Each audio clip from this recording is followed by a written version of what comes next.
itu dosen IPB, PS di Australia, suaminya profesor di Sydney University, dan anak-anaknya sekolah semuanya di Australia. Jadi dia tahu persis UTS InSearch itu seperti apa. Apakah dia mampu untuk menghadirkan teman-temannya? Apakah dia mampu untuk menghadirkan saksi guru kursusnya di UTS InSearch, ataupun guru dia di Orchid Park Secondary School? Apakah guru dia di SMP Negeri 1 Surakarta? Ya. Nah, ini yang kita tunggu nih. Justru dengan pengumpulan data-data yang dilakukan oleh para netizen, ini malah tambah janggal lagi. Jadi sekarang yang janggal bukan hanya MDIS, tetapi sekarang turun lagi ke SMA-nya, turun lagi ke SMP-nya. Sampai saya juga membuat pernyataan saya di Twitter tadi pagi, jangan-jangan Gibran ini cuma lulus SD.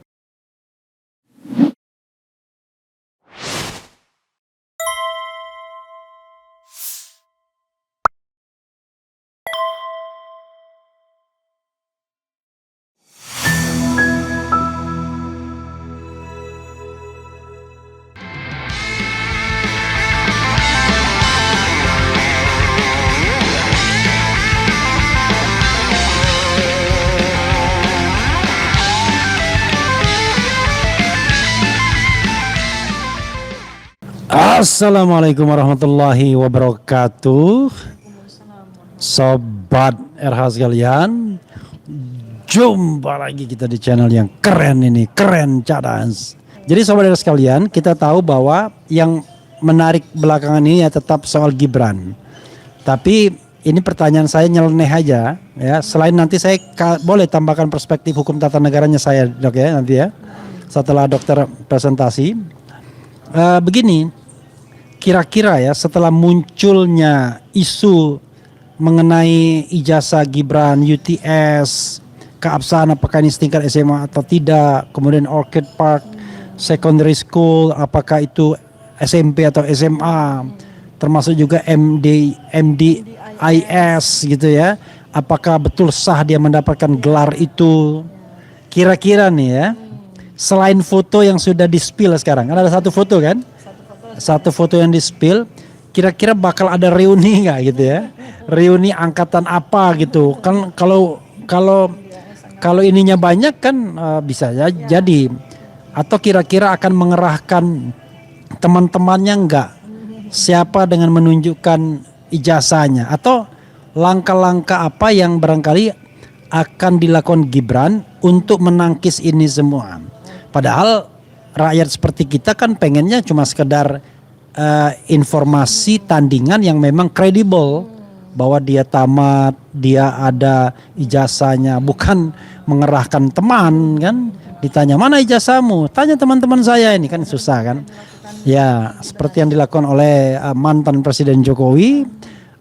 Reuni kan mahal, reuni kemudian mengumpulkan teman mahal. Silakan Dok dieksplor soal isu ini yang barangkali belum dibicarakan, silakan. Ya.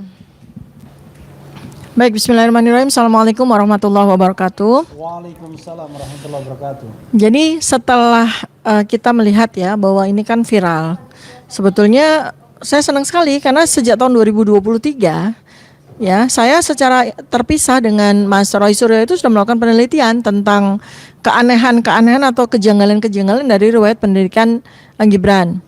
Nah, kemudian dari sekarang ini justru kita senang karena bakal banyak sekali data-data yang akan muncul. Bakal banyak badan intelijen netizen gitu ya. Oke, silakan. Ya. Nah, jadi pertama adalah kalau kita lihat dari sisi kronologi dari apa yang dilakukan oleh bapaknya Gibran ya. Ketika mulai diramekan atau kemudian jadi kasus oleh Bambang Tri di tahun 2016. Nah, 2017 kemudian mengadakan reuni ya. Dia menghadiri reuni di UGM. Nah, pertanyaannya coba kita buat ya. Apakah Gibran kemudian mengadakan reuni di MDIS untuk yang lulusan tahun 2010? Nah, ini tinggal kita tunggu aja. Walaupun sebetulnya itu bukan sesuatu yang penting buat kita. Karena yang penting buat kita sebetulnya kan adalah mana ijazahmu Gibran. Nah, ijazah yang ditanyakan bukan ijazah MDIS, bukan ijazah Bradford University, tapi adalah ijazah SMA sekarang ini yang justru penting. Kenapa? Karena ijazah SMA itu yang paling penting, yang menjadi sebuah syarat dari dia masuk menjadi wakil presiden. ya. Nah, ini yang sekarang kita tanyakan sama seperti kita tanya kepada bapaknya Gibran. Kalau bapaknya Gibran, kita akan tanya tentang ijazah S1-nya. Ya kan? Mana ijazahmu? Walaupun sekarang sudah tidak relevan karena buku ini sudah menjawab. Ya, buku ini sudah menjawab keabsahan atau otentitas dari ijazah Joko, which is itu tidak otentik, alias fake ya atau palsu. Nah, sekarang kepada Gibran, kita tanyakan bukan ijazah MDAS, bukan ijazah Bradford. Kita terlebih dahulu tanyakan adalah ijazah SMA. Karena kita sama sekali belum pernah melihat ijazah SMA itu. Dan data-data di KPU, dari KPUD Solo maupun KPU Jakarta, KPU Pusat, kita belum punya data. Kita belum pernah melihat ijazah SMA-nya Gibran. Nah, sekarang kalau dari aspek human interest ya, jadi yang kita tunggu apakah kemudian tiba-tiba ada reuni MDAS ini teman-temannya Gibran. Tapi ada hal yang menarik ya, barusan nih Binin kan udah bekerja ya. Binin udah bekerja. Jadi pertama kali kalau kita runut dari jejak digitalnya Gibran, baik yang disampaikan oleh timnya di Wikipedia misalnya, kemudian yang disampaikan oleh timnya ketika dia menjadi wali kota ya, di pusat data dan komunikasi dari Kota Surakarta, Prokompim, protokol dan komunikasi pimpinan Kota Surakarta ya. Ini menunjukkan sebuah keanehan karena beberapa kali gelarnya Gibran ini direvisi ya. Ketika saya ramein di tahun 2023 itu gelar Gibran itu BCom. Ya, BCom itu Bachelor of Communication. S1 juga itu ya? Iya, kalau bachelor kan untuk di Singapura atau di luar negeri kan setara dengan S1 kita. Bachelor of Communication atau BCom. Tapi kemudian karena saya ramein diubah menjadi BSc, Bachelor of Science. Nah, S1. Ya, nah kemudian ada Badan Intelijen Netizen menyampaikan sesuatu data yang ini akan saya amplifikasi ya, saya akan underline. Jadi ada 2 gelar bachelor atau sarjana yang lazim di Singapura atau di luar negeri ya, yang berbasis Commonwealth gitu ya. Jadi pertama adalah BA ya, Bachelor of Arts, dan BSc, Bachelor of Science. Ini menunjukkan rumpun dari ilmu. Kalau BA atau BA, Bachelor of Art, itu biasanya diberikan kepada sarjana ilmu sosial dan humaniora. Kemudian untuk BSc atau Bachelor of Science itu diberikan kepada rumpun ilmu sains, eksakta ya. Ilmu eksakta, ilmu alam, IPA kita gitu. Engineer, kemudian kedokteran. Ya, nah kalau BA atau Bachelor of Art ya ilmu hukum, budaya, sastra, termasuk yang dia sebut marketing gitu. Jadi kalau kita lihat ini kejanggalan pertama, kalau kita lihat di ijazah Bradford-nya Gibran, dia dinyatakan dia adalah Bachelor of Science bidang marketing. Sedangkan marketing itu kan termasuk ilmu sosial humaniora kan. Artinya seharusnya Bradford ataupun MDIS mengeluarkan gelar dia adalah BA. Kalau memang dia marketing. Atau kalau anak saya itu BBUS. Business ya, Bachelor of Business misalnya begitu ya. Dan bukan BSc, bukan Bachelor of Science, karena Bachelor of Science itu untuk ilmu eksakta. Ilmu yang diklaim di dalam gelar itu kan marketing nih. Gibran ikut prodi marketing di MDIS. Kok gelarnya BSc? Ini ya. Nah, ini yang perlu kita akan runut ke observational studies kita, pengumpulan data kita harus ke MDIS. Karena kalau enggak, kalau memang ternyata gelar Gibran itu BSc seperti yang dikeluarkan, berarti yang salah MDIS. Tapi kok saya ragu ya, karena MDIS itu kan sebuah lembaga yang bekerja sama dengan universitas di luar negeri, di luar Singapura, dan umurnya juga sudah tua, nggak mungkin lah dia salah memberikan gelar. Nah, berarti kesalahannya barangkali mungkin dari timnya Gibran, karena nggak ngerti, atau dari Gibran sendiri, oh gelar saya BSc. Karena dia sendiri nggak ngerti kok gelarnya itu harusnya apa. Dulu pernah dia BCom, kemudian dia jadi BSc tiba-tiba gitu kan. Itu. Nah, tetapi lebih dari itu adalah persoalan SMA-nya. Ini masih belum jelas ini. Bukan hanya sekedar ijazah SMA-nya Gibran, tapi dia tuh sebenarnya SMA di mana sih? Dia mengikuti sekolah menengah atas itu di mana? Karena yang digunakan adalah adalah pernyataan. Ini kita juga belum lihat loh sertifikat dari UTS in Search itu, apakah dia sampai merampungkan kursusnya selama 6 sampai 9 bulan dan kemudian dia mendapatkan sertifikat yang itu kemudian disetarakan oleh Dirjen Dikmenjur ya, Pendidikan Menengah dan Kejuruan sebagai setara dengan kelas 12 SMK akuntansi. Itu mana sertifikatnya kita sama sekali belum lihat. Sehingga satu-satunya pegangan kita bahwa katanya Gibran itu menyelesaikan sekolah menengah atasnya itu hanya surat penyetaraan atau surat keterangan dari Dikmenjur, dan itu sama sekali nggak valid untuk dinyatakan itu sebagai pengganti ijazah, gitu kan? Nah, jadi itu yang seharusnya sekarang ini kita buru nih, kita investigasi, kita teliti, kita analisis bersama-sama, ya kan? Apakah memang ini dia punya nggak nih sertifikat dari UTS in Search, dan seandainya dia punya sertifikat UTS in Search ya, ini lazim atau berlaku nggak sebagai pengganti ijazah SMA? Nah itu ya. Kemudian berikutnya lagi adalah tentang riwayat pendidikan dia sendiri. Saya sedang menunggu nih Gibran tiba-tiba reuni SD atau tiba-tiba dia reuni SMP 1 Surakarta.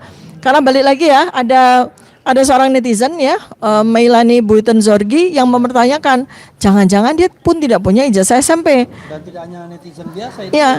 dosen IPB. Iya, itu dosen IPB, PS di Australia, suaminya profesor di Sydney University, dan anak-anaknya sekolah semuanya di Australia. Jadi dia tahu persis UTS in Search itu seperti apa. Ya, jadi jangan main-main dengan pernyataan ataupun opinion expert dari Meilani Buitenzorgi nih, walaupun dia mantan termul ya. Walaupun dia mantan termul, sekarang sudah insyaf dan membantu kita di dalam memberikan data terkait dengan Gibran ini gitu ya. Nah, jadi ini yang paling saya ulang lagi ya, yang menarik sekali adalah riwayat hidup baik yang disampaikan oleh Prokompim maupun yang ditulis oleh timnya di Wikipedia.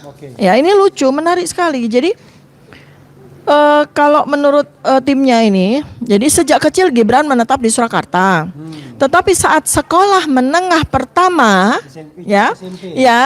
dirinya pindah ke Singapura untuk melanjutkan sekolah setingkat sekolah menengah atas. Ini kan nggak logis. Berarti ini kalau kita ambil kalimat ini, berarti pada saat dia SMP, ya, dia pindah ke Singapura, bukan pada saat dia SMP lulus baru kemudian dia pindah ke Singapura untuk melanjutkan SMA. Kemudian yang menarik lagi adalah dia menyatakan bahwa dia sekolah di Orchid Park Secondary School, which is itu adalah kelas 7.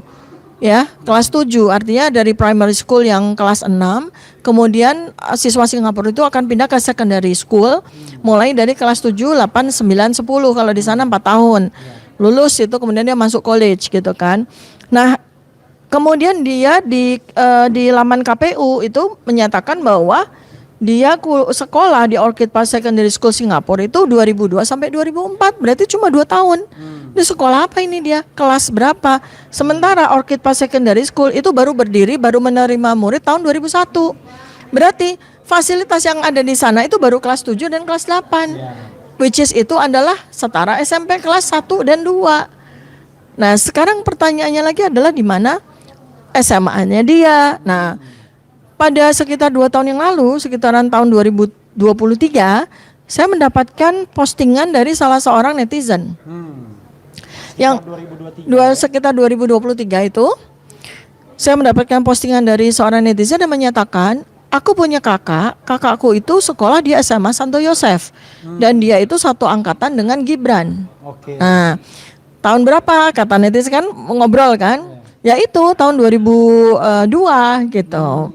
Nah, karena itulah saya kemudian posting, apakah memang betul dengan nada tanya ya, bukan dengan sebuah pernyataan. Jadi pertanyaan saya adalah apakah betul Gibran pernah sekolah di SMA Santo Yosef tahun 2002? Tolong netizen cari tahu. Belakangan ini, akhir-akhir ini di bulan September 2025 ini ada Romo ya, yang ternyata adalah kepala sekolah SMA Santo Yosef mengatakan bahwa Gibran membantah Gibran tidak pernah bersekolah di SMA Santo Yosef gitu. Nah, ini kan adalah sebuah reaksi seperti yang terjadi pada Joko Widodo ketika kemudian dia menggunakan SMPP 40 Surakarta, kepala sekolahnya diminta untuk bicara bahwa dia pernah sekolah di SMPP atau SMA 6 Surakarta misalnya, atau kemudian dia membuka teman-teman seangkatannya misalnya gitu.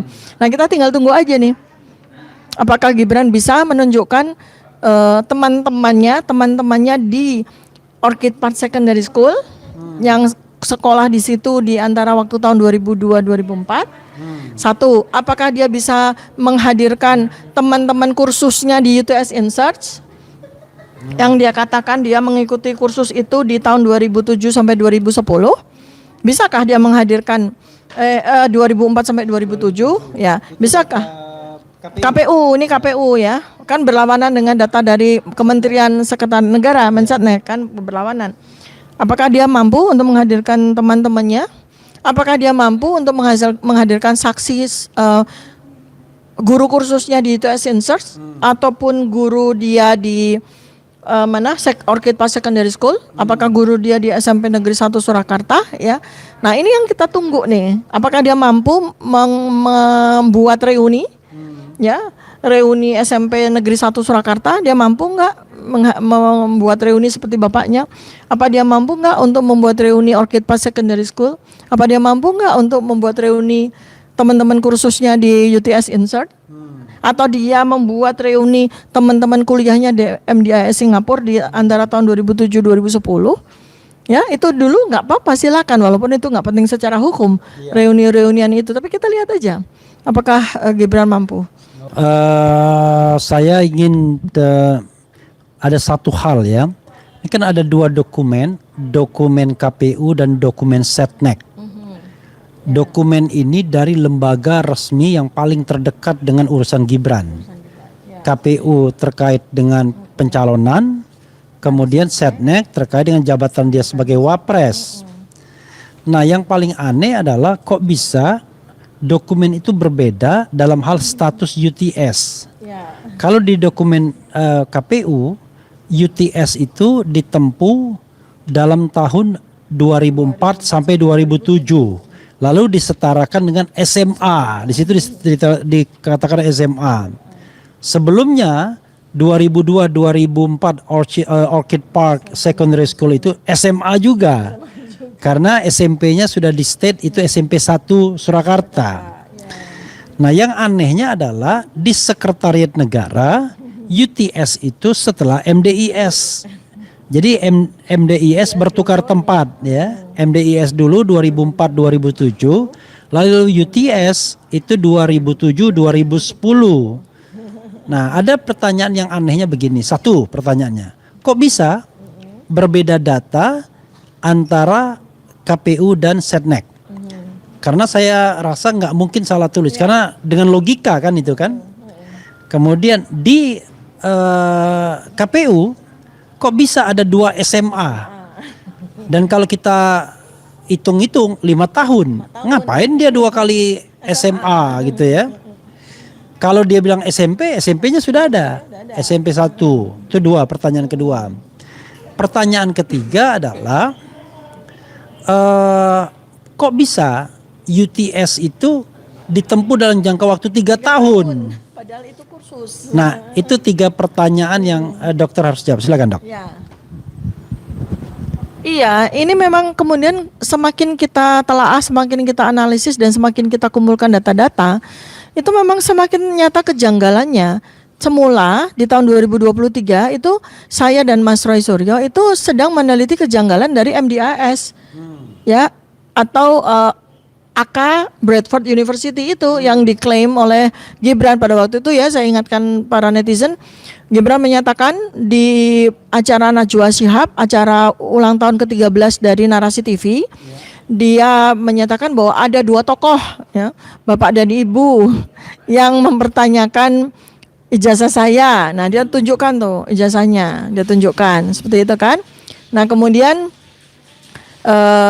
dia menantang untuk ke Solo untuk dia tunjukkan. Nah besok paginya dia memang konferensi pers menunjukkan ijazah Bradford University itu kan waktu itu. Nah sekarang di 2 tahun kemudian di tahun 2025 justru dengan pengumpulan data-data yang dilakukan oleh para netizen ini malah tambah janggal lagi. Jadi sekarang yang janggal bukan hanya MDIS tetapi sekarang turun lagi ke SMA-nya, turun lagi ke SMP-nya.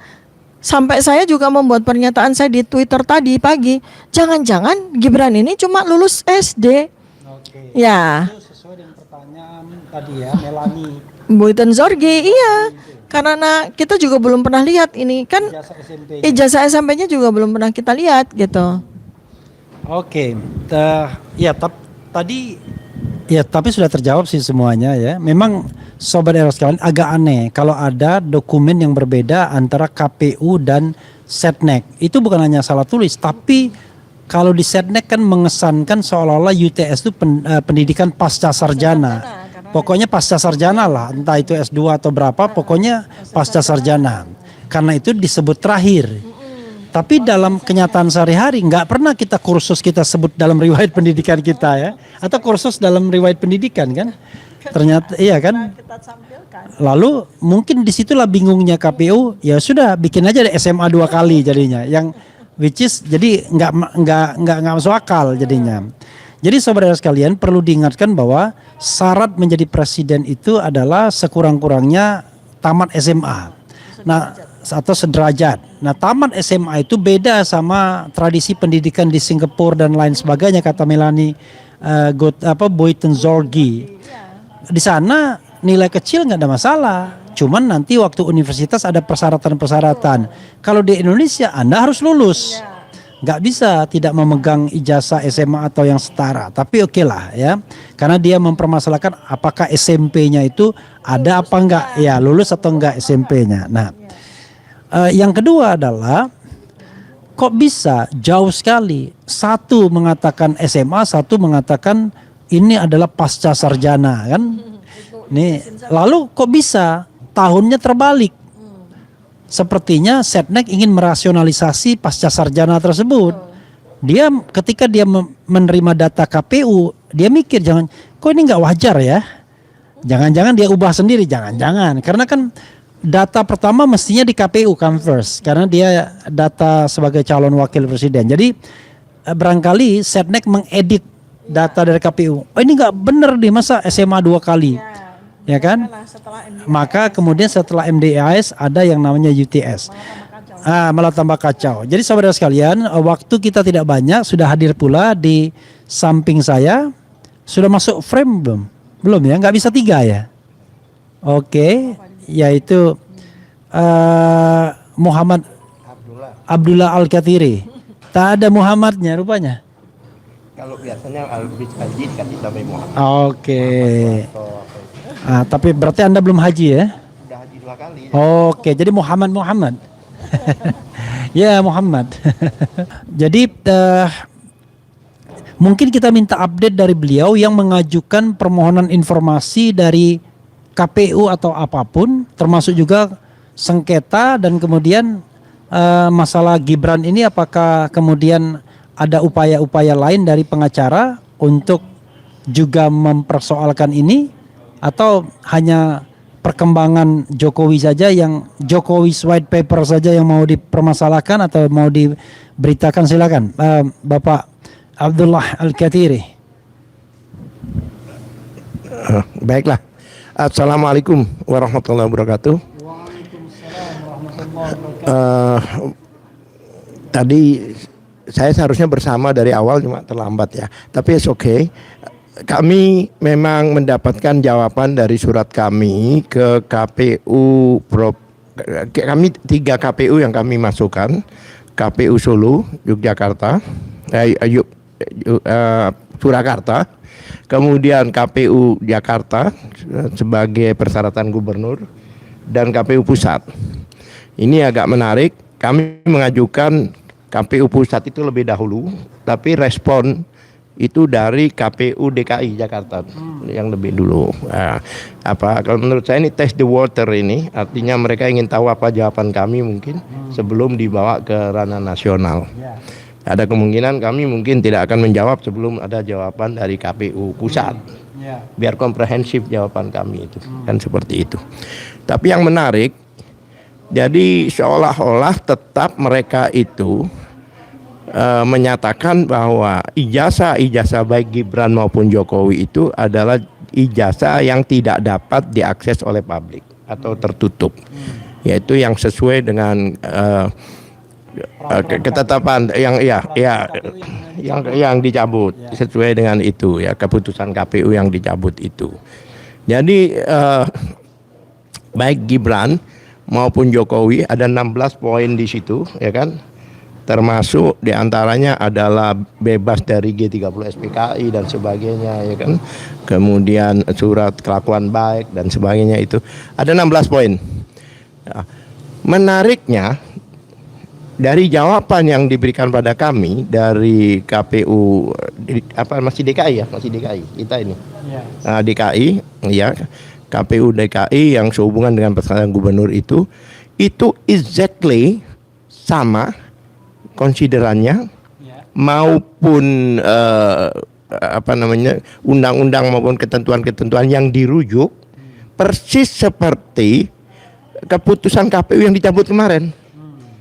Ini kan aneh, yang itu dicabut, ini dikeluarin kan begitu, sama. Bahkan merujuk keputusan KPU ini, kalau saya baca nggak ada hubungan sama ijazah itu. Cuma kita dibingungkan dengan ada keputusan KPU sekian, KPU sekian, KPU sekian. Memang ada keputusan KPU kalau nggak salah nomor 23 itu, kalau nggak salah 23 tahun 2002 kalau nggak salah itu. Ya, itu ada pernyataan sama dengan apa yang diatur di dalam undang-undang KIP itu sendiri, keterbukaan publik. Yaitu memang di pasal 17-nya yang menyatakan bahwa itu tertutup dan tidak bisa diakses oleh publik. Dan pasal 18-nya di itu sendiri, di ketentuan KPU itu sendiri menyatakan bahwa dua hal. Satu, jika yang bersangkutan atas izin yang bersangkutan. Yang kedua adalah dapat dibuka jika digunakan untuk sebagai persyaratan pejabat publik. Seperti itu. Jadi saya heran apakah KPU yang diberi kepercayaan dan diberi kewenangan luar biasa oleh negara sebesar itu, apa mereka tidak ngerti hukum? Atau mereka tidak mengerti membaca undang-undang atau bagaimana? Bahkan kemarin itu pencabutan itu kan hanya disinggung satu saja, yaitu jika diizinkan oleh yang memiliki. Itu sebenarnya kalau yang itu untuk orang awam itu sebenarnya gitu. Ya seperti KTP kita tentunya. KTP kita ini kalau kita tidak membolehkan orang mendapatkan, ya kita itu termasuk yang dilindungi. Tapi kalau memang kita serahkan untuk kepentingan-kepentingan tertentu, contohnya kredit bank lah apa itu kan dibuka. Seperti ini menariknya di dalam kemarin pada saat pembatalan atau pencabutan apapun juga yang dikatakan oleh KPU kemarin, KPU pusat, itu agak menariknya selalu hanya mengatakan jika tidak dapat kecuali dapat izin dari pemiliknya. Nah, sedangkan di dalam Undang-Undang KIP pasal 18 ayat 2 itu ada 2 poin A dan B. Dalam hukum itu ada beberapa yang seandainya ada beberapa pasal atau beberapa ketentuan itu ada namanya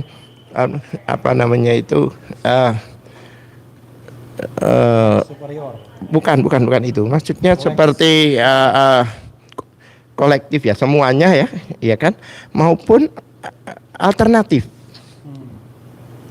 Lah,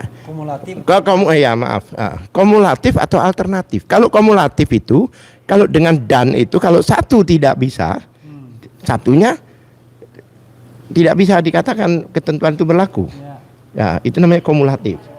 Nah ini dan atau itu ada alternatif.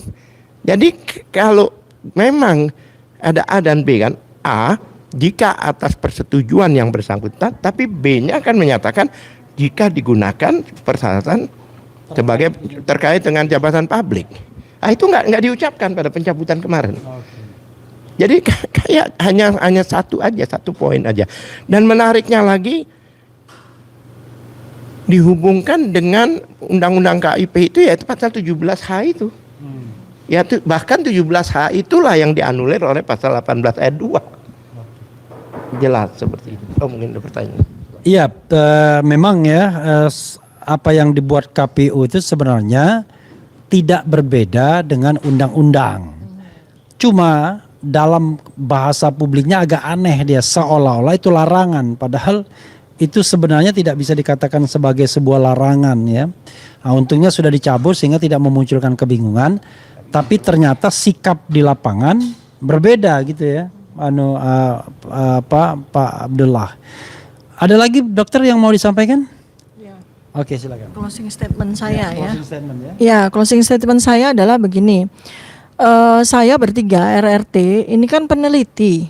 Jadi kami sebetulnya kan harus memiliki sebuah tanggung jawab amanah untuk menjawab pertanyaan-pertanyaan yang membingungkan dan kemudian berpotensi untuk merugikan masyarakat. Dalam hal ini adalah persoalan dari keabsahan ijazah baik dari Joko Widodo maupun dari Gibran Rakabuming ini, anaknya Pak Joko Widodo ini ya. Jadi penelitian kami sudah selesai. Kami sudah berkali-kali katakan bahwa penelitian kami tentang ijazah Joko Widodo sudah selesai dan sudah kami bukukan. Sekarang apa yang harus kami lakukan ya? Kami akan lanjutkan penelitian sesuai dengan pertanyaan-pertanyaan yang muncul, yang menghasilkan kegaduhan, yang menghasilkan kegelisahan dari masyarakat ya.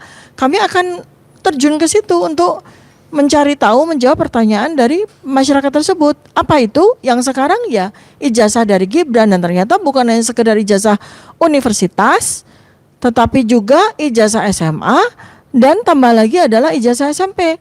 Maka kami akan terus berjuang untuk mencari data-data sebanyak mungkin dan kemudian kami akan analisis menghasilkan kesimpulan, dan kesimpulan itulah yang menjadi persembahan keilmuan kami kepada masyarakat. Jadi kami akan jalan terus. Maka ini menjadi PR bagi para kuasa hukum kami nih, Pak Abdul Katiri dan tim ya, untuk mengawal kami nih, mengawal dalam perjalanan berikutnya untuk meneliti keabsahan dari ijazah-ijazah Gibran Rakabuming. Terima kasih.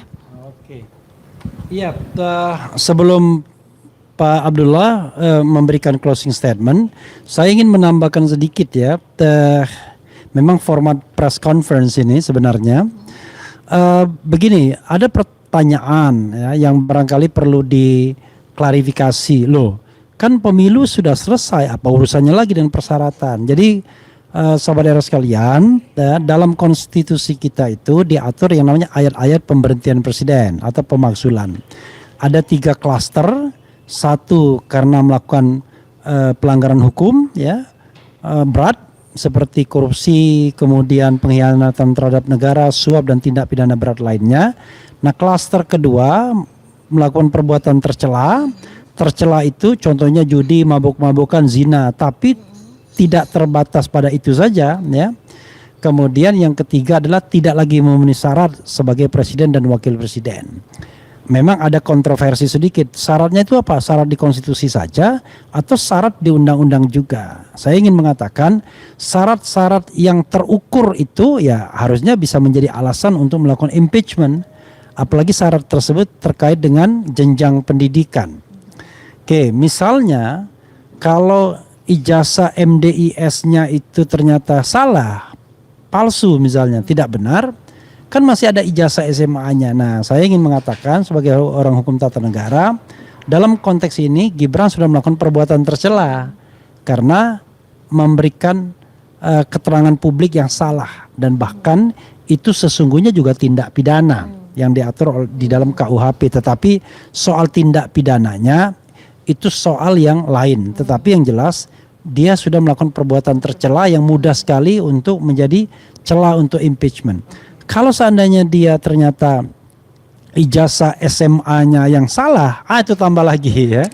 Selain dia melakukan perbuatan tercela, melakukan tindak pidana ya, pemalsuan dokumen, dia juga tidak lagi memenuhi syarat sebagai presiden dan atau wakil presiden. Dalam konteks ini wakil presiden. Bahkan untuk tidak ada ijazah SMA itu dia kena 3 sekaligus klausul impeachment ini.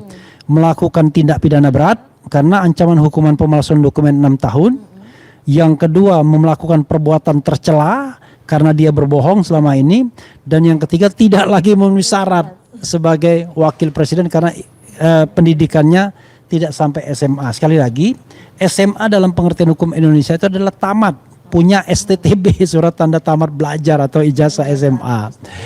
Itu tambahan dari saya ya, nanti kita akan diskusi lebih lanjut karena ini kan saya tuan rumah sendiri ya. Anytime kita bisa buat konten mengenai ijazah ini, tetapi mudah-mudahan perkembangan-perkembangan terakhir ini makin memberikan clearance pada kita soal ijazah ini. Tapi sekali lagi, saya Dr. Tifa, Bro Al-Kathiri itu tidak bicara mengenai impeachment dulu, tapi bicara tentang kebenaran ijazah.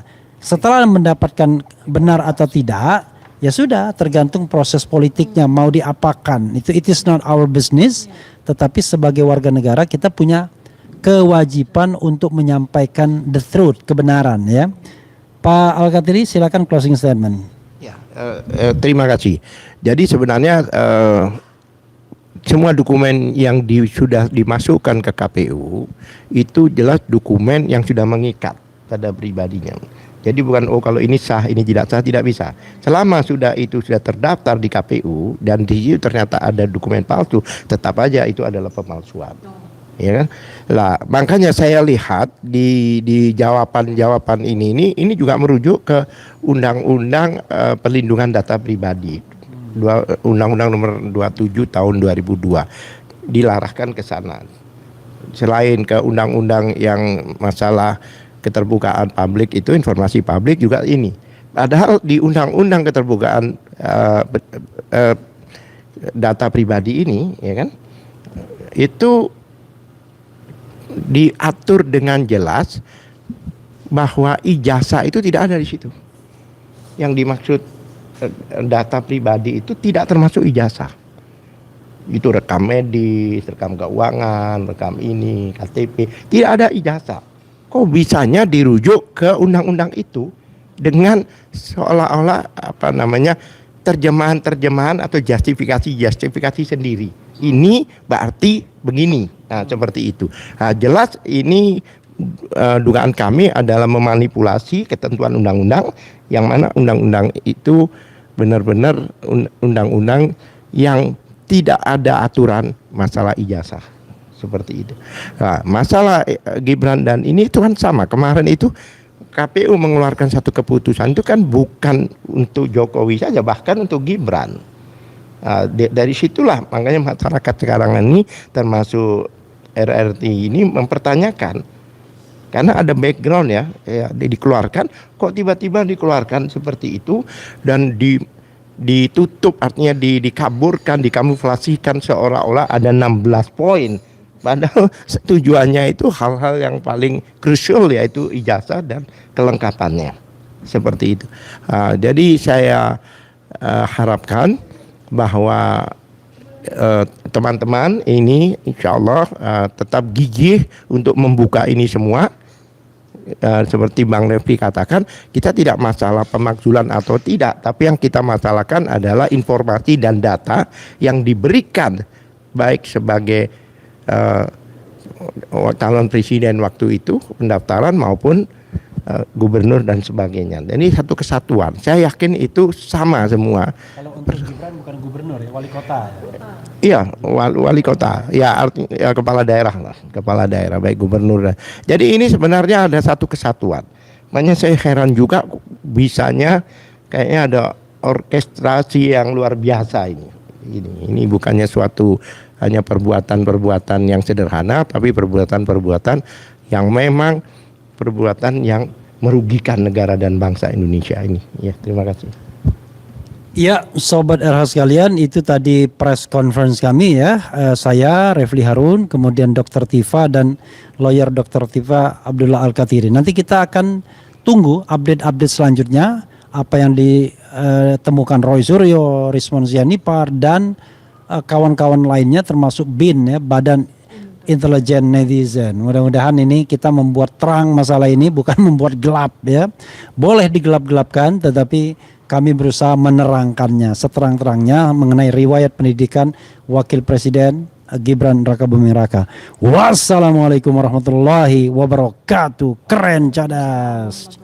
Diar.